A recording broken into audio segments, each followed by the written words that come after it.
9h, merci de nous rejoindre sur Al24 News. Madame, monsieur, bonsoir à la une de l'actualité.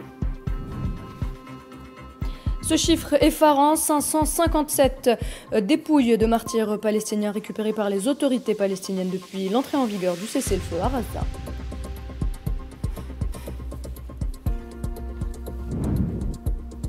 Tension en Cisjordanie occupée, des colons masqués attaquent la ville d'El Mourayyar et perturbent la récolte des olives.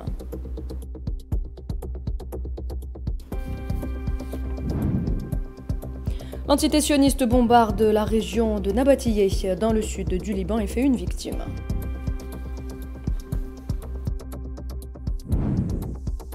Lutte contre la cybercriminalité, chargée par le président algérien Abdelmadjid Tebboune, le secrétaire général du ministère des Affaires étrangères, Lounas Magramen, signe au nom de l'Algérie la Convention des Nations Unies à Hanoï.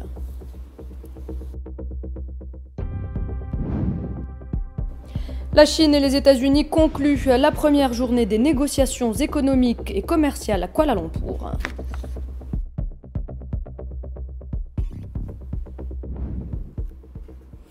Bienvenue à vous, mesdames et messieurs. Si vous venez de nous rejoindre, on entame cette édition avec le nouveau bilan des victimes du génocide sioniste contre la bande de Gaza. Selon les derniers chiffres donnés par les autorités palestiniennes de la santé, ce bilan s'élève à ce jour à 68 519 martyrs et 170 382 blessés, en majorité des femmes et des enfants. Sachez également que les corps de 19 martyrs ainsi que 7 blessés ont été transférés vers les hôpitaux de Gaza au cours des dernières 24 heures.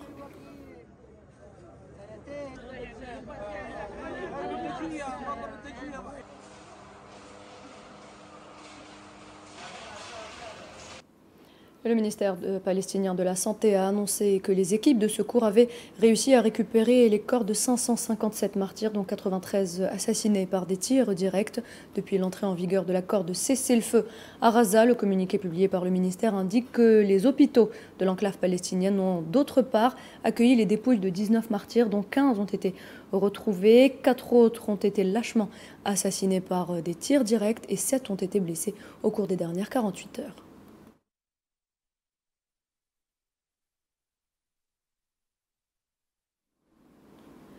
L'occupation sioniste poursuit la fermeture du point de passage frontalier de Rafah entre Gaza et l'Égypte, ainsi que la réduction des approvisionnements humanitaires vers l'enclave palestinienne assiégée, bien que le mouvement Hamas ait confirmé que l'ouverture de tous les points de passage, y compris le principal point de passage de Rafah, était l'une des clauses de l'accord de cessez-le-feu. L'occupation continue de le fermer, empêchant ainsi le passage de l'aide humanitaire et l'évacuation des malades et des blessés.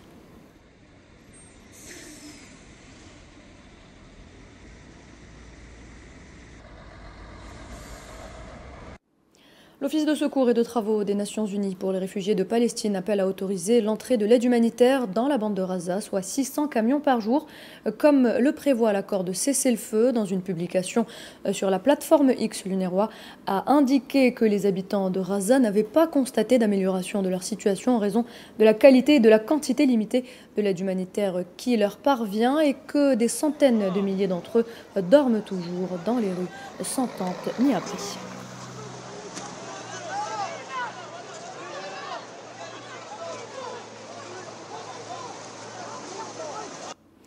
L'Union interparlementaire arabe a salué l'avis consultatif rendu par la Cour internationale de justice qui insiste sur l'impératif pour l'entité sioniste de respecter toutes ses obligations conformément aux dispositions du droit international humanitaire et aux résolutions pertinentes de la légalité internationale. Dans un communiqué signé par son président Brahim Bourali, président de l'Assemblée populaire nationale, l'UIPA affirme que cet avis historique renforce la protection juridique et humanitaire des droits légitimes du peuple palestinien. À leur tête, son droit inaliénable à l'autodétermination et à l'établissement de son État indépendant sur sa terre.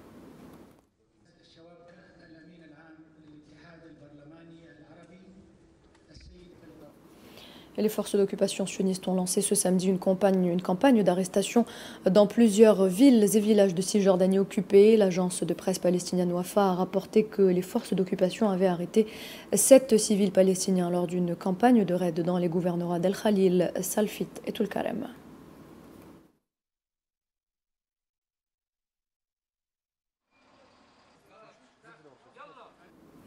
Sachez également que la nuit dernière, des colons masqués ont attaqué le village d'Al-Mourayer en Cisjordanie occupée, alors que les agressions menées par les colons contre les agriculteurs palestiniens s'intensifient. Des témoins oculaires ont déclaré que 4 Palestiniens avaient été blessés et plusieurs voitures incendiées, alors que des agriculteurs palestiniens tentaient d'éteindre les incendies. Selon l'ONU, au cours du premier semestre 2025, 757 attaques de colons ont fait des victimes ou causé des dégâts matériels, soit une augmentation de 13% par rapport à la même période l'année dernière.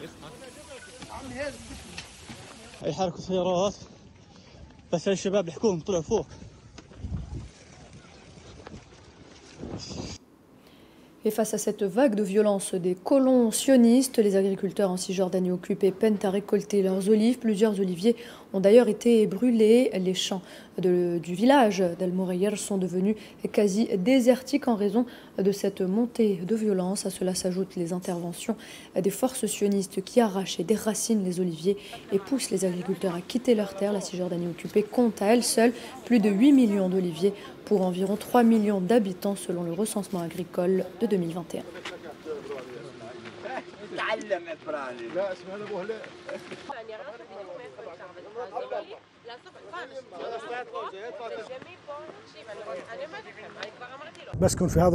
Je vis dans cette maison depuis environ 50 ans. En raison de la multiplication des attaques de colons contre ma maison, j'étais contrainte d'installer des barbelés comme ceci pour protéger ma maison et mes enfants. Cela les protège autant que possible des attaques des colons. J'avais 370 oliviers, il n'en reste plus que 20. Je produisais auparavant 50 bidons d'huile. Aujourd'hui, je n'en produis plus qu'un ou un et demi. C'est tout ce qui reste de mes terres après les destructions provoquées par les Juifs.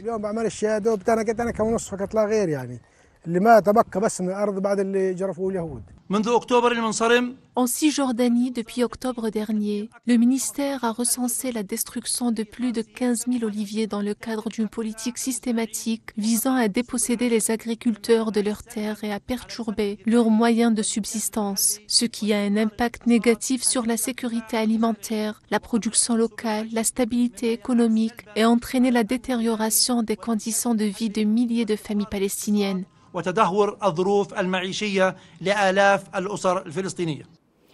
Liban, cette fois-ci, les forces sionistes ont mené une frappe aérienne visant une voiture sur la route de Harouf à Nabatiyeh, dans le sud du pays. L'agence de presse libanaise a rapporté que l'aviation sioniste avait pris pour cible un véhicule dans les environs d'une école primaire, véhicule à bord duquel se trouvaient 2 personnes, dont l'une a été tuée et l'autre grièvement blessée.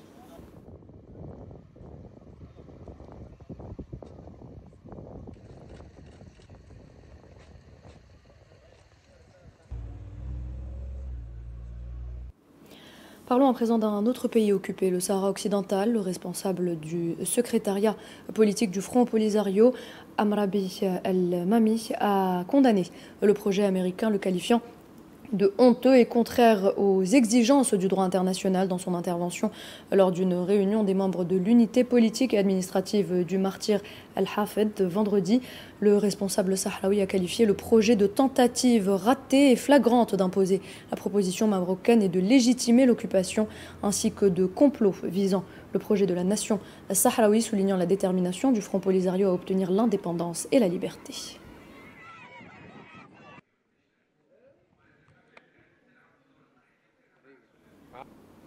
Direction le Maroc, où l'étau se resserre sur le Marzen alors que les manifestations ne faiblissent pas.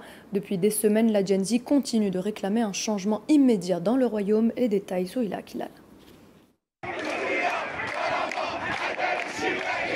Au Maroc, la rue grogne et poursuit sa révolte contre le régime du Marzen dans une vague de protestations pacifiques menée par plusieurs secteurs en début de semaine, dont le mouvement Gen Z.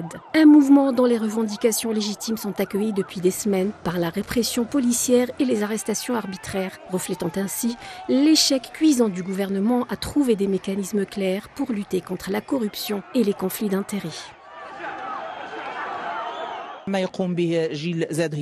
La génération Z ne fait que réclamer ses droits les plus légitimes qui concernent également tous les citoyens. Et c'est leur droit de protester. Tout le monde dans ce pays, notamment la presse libre, cherche le droit à une vie digne et à ce que chaque Marocain bénéficie de ses droits à la santé, à l'éducation, au travail et au logement. Si on veut mettre fin à cette pression sociale et à ces manifestations, il faut que le gouvernement réponde à ces revendications et pense à changer sa politique qui ne met pas le citoyen au cœur de ses priorités en général. De leur côté, les syndicats marocains de différents secteurs ont menacé d'escalade et ont annoncé l'organisation de sit-ins de protestation contre la détérioration des conditions de travail et l'absence de signes de réforme. Le premier syndicat à menacer d'escalade n'est autre que celui de la santé, qui emboîte le pas aux étudiants des instituts de soins infirmiers qui sont descendus dans la rue contre la marginalisation et l'exclusion. Nous savons que le secteur de la santé au Maroc est négligé, surtout en ce qui concerne les infirmiers. Nous avons des diplômés, mais ils sont au chômage, ce qui est en totale contradiction avec le manque que nous avons dans le secteur de la santé. Nous protestons aujourd'hui contre le manque de postes budgétaires. Nous constatons que les diplômes sont nombreux, mais le nombre de postes est réduit. Alors que le secteur de la santé souffre d'un manque de personnel infirmier, autant qu'étudiants, nous comblons ce manque grâce à nos stages sans être rémunérés. Nous avons donc deux revendications: pourvoir un nombre suffisant de postes pour les diplômés et la rémunération des stages par lesquels nous comblons le manque de personnel sans être rémunérés. L'étau se resserre sur le Merzenne qui se retrouve assiégé de toutes parts, une situation qui reflète le degré de congestion au Maroc, après la fermeture de tous les canaux de dialogue et la généralisation de la marginalisation et de l'exclusion, ainsi que la détérioration des conditions de vie. La rue est devenue l'ultime recours pour le peuple marocain assoiffé de ses droits les plus légitimes. Tout autre chose à présent, des représentants de près de 100 pays se sont réunis ce samedi à Hanoï au Vietnam pour signer la Convention des Nations Unies contre la cybercriminalité. S'exprimant lors de l'événement, le secrétaire général des Nations Unies, Antonio Guterres, a déclaré que le cyberespace était devenu un terrain fertile pour les criminels, leur donnant une portée sans précédent et la capacité de se déplacer à des vitesses inimaginables. L'ONU qui affirme que le traité vise à renforcer la coopération internationale sur l'utilisation criminelle des technologies informatiques. Regardez. Au fil des ans, le cyberspace est devenu un terrain fertile pour les criminels, leur offrant une portée sans précédent et la possibilité de se déplacer à une vitesse inimaginable il y a seulement 10 ans. Chaque jour, des escroqueries sophistiquées escroquent des familles, volent des moyens de subsistance et drainent des milliers de dollars de nos économies. Les horribles images d'abus sexuels sur mineurs laissent des traumatismes à vie. Dans le cyberspace, personne n'est en sécurité tant que tout le monde ne l'est pas. Notre vulnérabilité, où qu'elle soit, peut exposer des personnes et des institutions partout dans le monde. C'est pourquoi nous avons besoin d'une réponse collective mondiale forte. That is why we need a strong collective global response. Et je vous le disais en titre, chargé par le président algérien Abdelmadjid Tebboune, le secrétaire général du ministère des Affaires étrangères, Lounas Magraman, a signé au nom de l'Algérie la Convention des Nations Unies sur la lutte contre la cybercriminalité. Cette convention est le premier instrument international dédié à la lutte contre la cybercriminalité dans lequel l'Algérie a joué un rôle central en présidant le comité ad hoc chargé de son élaboration et en conduisant le processus de négociation depuis mai 2021 ayant abouti à son adoption lors de la 79e session de l'Assemblée générale des Nations Unies. C'était en décembre 2024. 64 États et organisations régionales ont paraphé cette convention.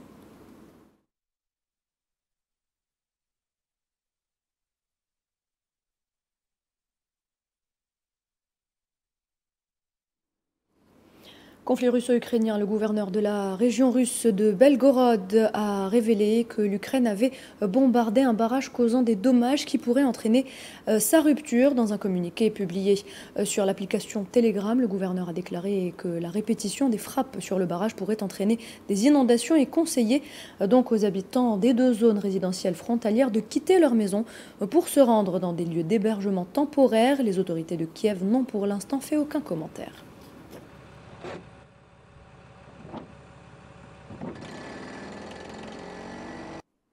La défense russe a annoncé que ses systèmes de défense aérienne, avaient abattu 281 drones ukrainiens et détruit 2 bombes aériennes guidées en 24 heures.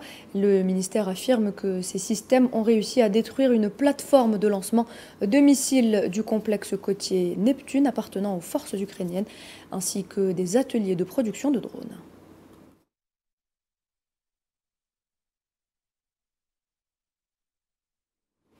Et du côté de Kiev, 4 personnes ont été tuées et une dizaine d'autres blessées après que des missiles et des drones présumés russes aient frappé des sites pendant la nuit. Les attaques ont également déclenché plusieurs incendies endommageant, vous le voyez à l'écran, des infrastructures, toujours selon l'administration locale. Dans le même sillage, l'armée de l'air ukrainienne a annoncé avoir abattu 4 des 9 missiles et 50 des 62 drones lancés lors des attaques à travers l'Ukraine. L'armée de l'air a signalé 5 impacts directs de missiles et 12 impacts de drones sur 11 sites à travers le pays.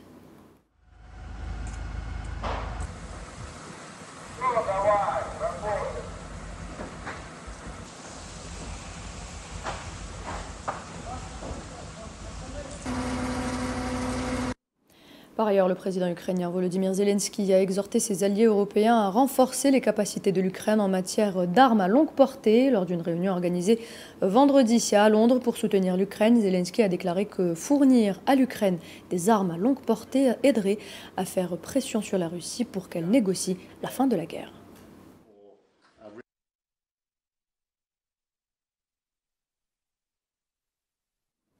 Direction l'Irlande à présent, où la candidate indépendante de gauche Catherine Connolly est donnée gagnante de l'élection présidentielle qui s'est tenue hier vendredi. Selon les médias locaux, Connolly, ex-avocate de 68 ans, est connue notamment pour son franc-parler. Elle a été soutenue pendant sa campagne électorale par les principaux partis d'opposition, dont les Verts et la formation nationaliste. Pour rappel, quelques 3,6 millions d'électeurs étaient appelés à voter vendredi pour élire le successeur de Michael Higgins, 84 ans, après 2 mandats depuis 2011.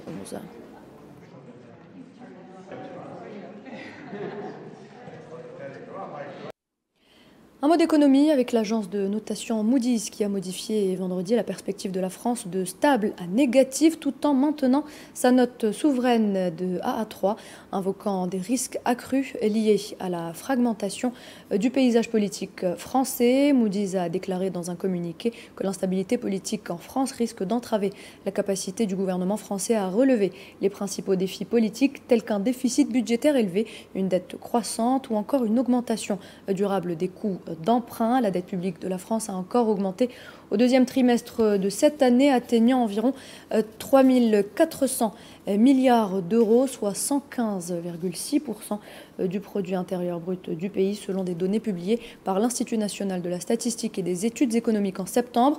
C'est à cette même période que l'agence de notation Fitch avait également abaissé la note souveraine à long terme de la France de AA- à AA+. Dans le reste de l'actualité, le ministre malaisien des Affaires étrangères appelle à la stabilité et à la coopération en exploitant l'interdépendance économique en Asie du Sud-Est, une région de plus en plus marquée par la rivalité entre les grandes puissances. La réunion des ministres des Affaires étrangères sert de levée de rideau au sommet annuel de l'Association des Nations de l'Asie du Sud-Est qui débute demain dimanche à Kuala Lumpur. Cette journée sera suivie de 2 autres destinés à l'engagement de haut niveau avec des partenaires clés comme la Chine, le Japon, l'Inde, l'Australie, la Russie, la Corée du Sud ou encore les États-Unis. Les dirigeants devraient se concentrer sur la sécurité régionale, la résilience économique et les conflits maritimes. Il y a également les tarifs douaniers américains et l'évolution des modèles commerciaux mondiaux étant au cœur des discussions.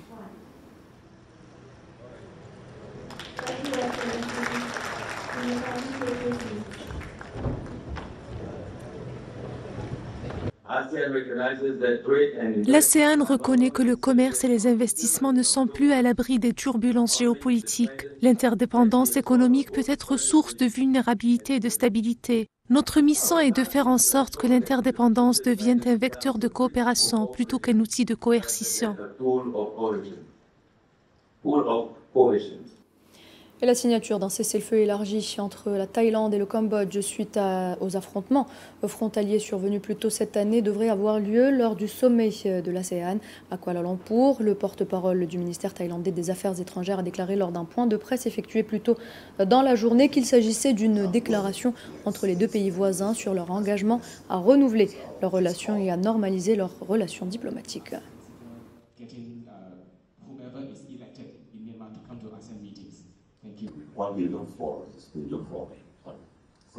Il s'agit de la déclaration conjointe, une déclaration conjointe entre la Thaïlande et le Cambodge avec les États-Unis et la Malaisie comme témoins. Elle est donc appelée déclaration conjointe sur les relations entre la Thaïlande et le Cambodge. Pourquoi cette appellation? Parce qu'elle affirme que la Thaïlande et le Cambodge s'engagent à renouveler leurs relations et à œuvrer au rétablissement d'une normalisation des relations diplomatiques.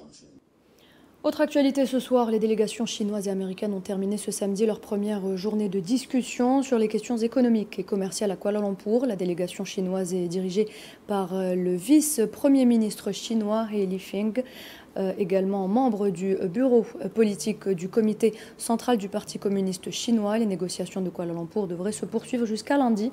Le ministère chinois du Commerce a déclaré plus tôt dans la semaine que les consultations se dérouleraient conformément au consensus important atteint par les deux chefs d'État lors de leurs appels téléphoniques cette année.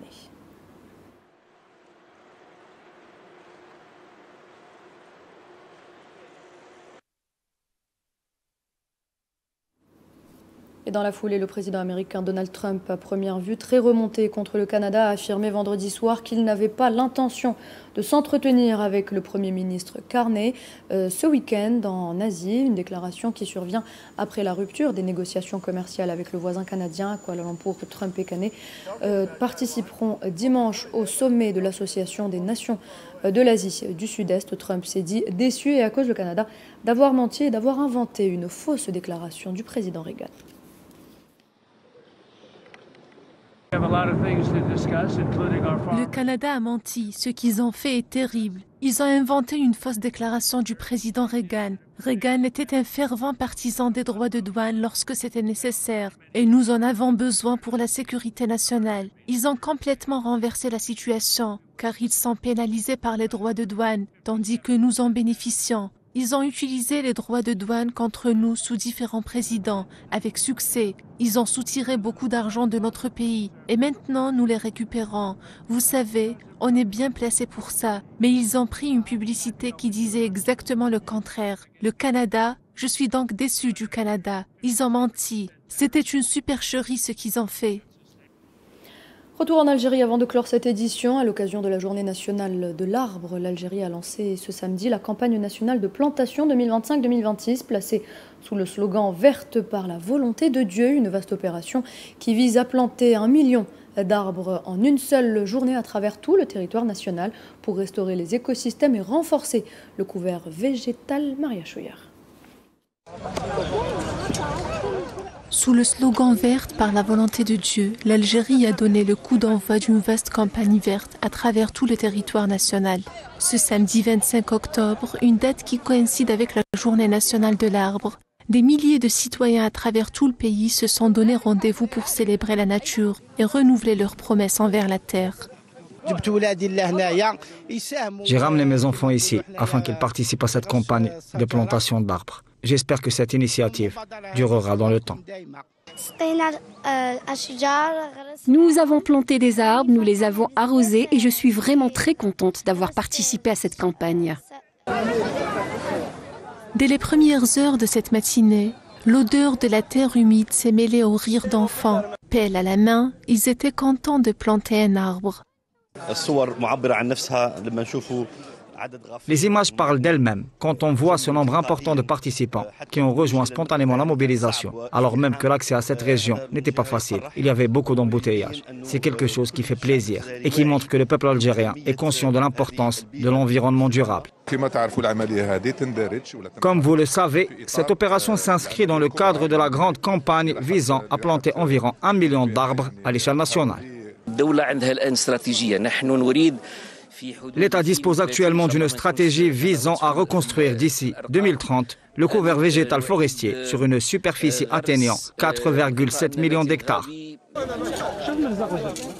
Le coup d'envoi de la campagne nationale s'est tenu simultanément dans plusieurs wilayas du pays. Encadrés par les services des forêts, ils ont mis en terre les premiers plans de la campagne nationale de plantation 2025-2026. Une mobilisation nationale sans précédent, pensée pour tenir compte des spécificités et des conditions climatiques de chaque région. Le but de cette opération de reboisement est de faire de notre pays un territoire verdoyant. C'est un acte de civisme.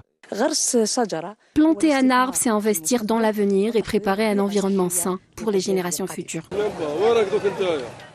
Associations, élèves, agriculteurs et simples citoyens se sont tous réunis aujourd'hui pour le même objectif, redonner vie aux terres fatiguées et freiner la désertification qui gagne du terrain.